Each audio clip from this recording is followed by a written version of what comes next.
ఒకరోజు మీరు చాలా ఒత్తిడిలో ఉన్నారని అనుకోండి. ఆఫీస్ పనులు, ఇంటి బాధ్యతలు, మరెన్నో వ్యక్తిగత సమస్యల వల్ల మనసు అశాంతితో నిండిపోయి ఏమీ తోచని స్థితిలో ఉన్నారు. అలాంటి సమయంలో మీరు ఒక కొండ మీద ఉన్న పురాతన ఆలయానికి వెళ్లారు అనుకుందాం. గుడి మెట్లు ఎక్కిన తర్వాత ఒక్కసారిగా అక్కడ గాలిలో మార్పు వస్తుంది. చుట్టూ నిశ్శబ్దంగా ఉంటుంది. లోపలికి వెళ్ళగానే గంటలు, మంత్రాల శబ్దాలు వినిపిస్తూ ఉంటాయి. ఆ నిశ్శబ్ద వాతావరణం మీ మనసును నెమ్మదింపజేస్తుంది. ఎక్కడ లేని ప్రశాంతత మీకు దక్కుతుంది. ఇది ఏదో అద్భుతం కాదు, ఇది అత్యంత ఖచ్చితంగా డిజైన్ చేయబడిన ఒక వ్యవస్థ. నిజంగా ఒక్కసారి ఆలోచించండి. అక్కడ ఉన్నది దేవుడి శక్తియా, లేక మనకు తెలియని ఒక అడ్వాన్స్డ్ సిస్టమా? ఆలయాల్లో ఒక ప్రత్యేకమైన ఎనర్జీ ఉందని చాలామంది నమ్ముతారు, కానీ అది అసలు ఎలా పనిచేస్తుందో చాలా మందికి తెలియదు. ఈ వీడియోలో నేను చెప్పబోయే విషయాలు మీకు నిజంగా ఆశ్చర్యాన్ని కలిగిస్తాయి. మన ప్రాచీన భారతీయ ఆలయాలు కేవలం ప్రార్థన కోసం కట్టినవి కావు. అవి ఒక హై లెవెల్ సిస్టమ్స్. అక్కడ ప్రతిదీ, అంటే ఆలయం ఉన్న స్థలం నుండి మొదలుకొని దాని నిర్మాణం, లోపల వినిపించే శబ్దం, ఉపయోగించిన పదార్థాలు, ఇవన్నీ కూడా మన మెదడుపై, మన శరీరాలపై ప్రభావం చూపేలా చాలా జాగ్రత్తగా డిజైన్ చేశారు. వేల సంవత్సరాల క్రితం మన పూర్వీకులు రాళ్లతో కట్టిన ఆ నిర్మాణం కేవలం ఒక కట్టడం కాదు, అది ఒక శక్తి కేంద్రం. దేవాలయంలోకి అడుగు పెట్టిన వెంటనే మనసు ప్రశాంతంగా ఎందుకు మారుతుంది? శరీరంలో ఒక రకమైన ఎనర్జీ ఎందుకు అనుభవమవుతుంది? ఇది ఊహ కాదు, ఇందులో గొప్ప సైన్స్ ఉంది. ఆగమ శాస్త్రం, వాస్తు, భూగర్భ శాస్త్రం, ఇలాంటి అనేక అంశాలు కలిసి మనకు ఏమి చెప్తున్నాయో ఇప్పుడు నిదానంగా చూద్దాం. మన పూర్వీకులు దేవాలయాన్ని ఎక్కడ కట్టాలో అనుకోకుండా నిర్ణయించలేదు. భూమిలో ఏ స్థలంలో అత్యధికమైన శక్తి ఉందో వాళ్ళు పరీక్షించేవారు. వాస్తు ప్రకారం ఏ స్థలంలో అయితే నెగటివిటీ లేకుండా ఉంటుందో అటువంటి భూమిని మాత్రమే దేవాలయానికి ఎంపిక చేసేవారు. ఆ పరీక్షలు ఎలా చేసేవారంటే, నేలలో విత్తనాలు పాతి రాత్రంతా ఉంచి మరుసటి రోజు అవి ఎంత వేగంగా మొలకెత్తాయో చూసేవారు. దానిని బట్టి ఆ స్థలం యొక్క శక్తిని అంచనా వేసేవారు. ఆధునిక శాస్త్రవేత్తలు కనుగొన్న విషయం ఏంటో తెలుసా? భారతదేశంలోని చాలా పెద్ద దేవాలయాలు జియో మాగ్నెటిక్ లైన్స్ కలిసే చోట నిర్మించబడ్డాయి. ఇలాంటి చోట్ల సహజంగానే అధిక శక్తి ప్రవహిస్తుంది. తిరుపతి వెంకటేశ్వర స్వామి ఆలయం ఒక మంచి ఉదాహరణ.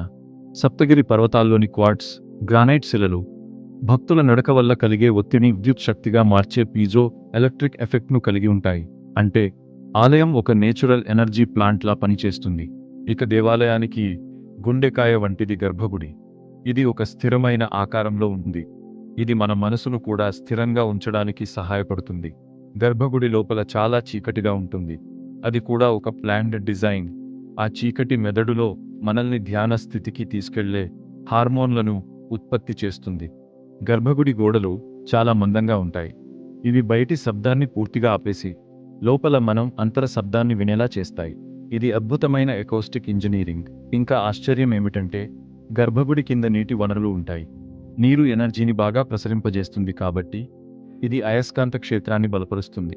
విగ్రహాల విషయానికి వస్తే, పంచలోహాల కలయిక ఒక ప్రత్యేకమైన ఎనర్జీని క్రియేట్ చేస్తుంది. దీపారాధన చేసినప్పుడు ఆ లోహాలు వేడెక్కి గాలిని శుభ్రం చేసే అయాన్లను విడుదల చేస్తాయి. ఆలయంలో ఘంటానాదం గురించి గమనించారా? ఘంట మోగించినప్పుడు మనకు కలిగే ప్రకంపనలు చాలా ప్రత్యేకమైనవి. దీని వెనుక 7 సెకన్ల ఎకో సైన్స్ ఉంది. ఇది మన మెదడును సమతుల్యం చేయడానికి సరిగ్గా సరిపోతుంది. ఆ శబ్దం ఓం నాదానికి దగ్గరగా ఉంది, మన డిఎన్ఏ వైబ్రేషన్కు సమానంగా ఉంటుంది. గోపురాలు, మండపాలు అన్నీ కలిసి ఒక రెసొనెన్స్ ఛాంబర్లా పనిచేస్తాయి. ఇక అభిషేకం వెనుక కూడా ఒక సైన్స్ ఉంది. పంచామృతాలు విగ్రహాన్ని కాపాడమే కాకుండా భక్తులకు రోగనిరోధక శక్తిని పెంచే తీర్థంగా మారతాయి. కర్పూర ధూపం గురించి అయితే ప్రత్యేకంగా చెప్పక్కర్లేదు. అది గాలిలోని సూక్ష్మజీవులను దాదాపుగా నాశనం చేస్తుంది, సైంటిఫిక్ రీసెర్చ్ చెప్తోంది. భారతీయ ఆలయాలన్నీ పిరమిడ్ ఆకారంలో ఉండటం వెనుక కూడా ఒక శక్తి ఉంది.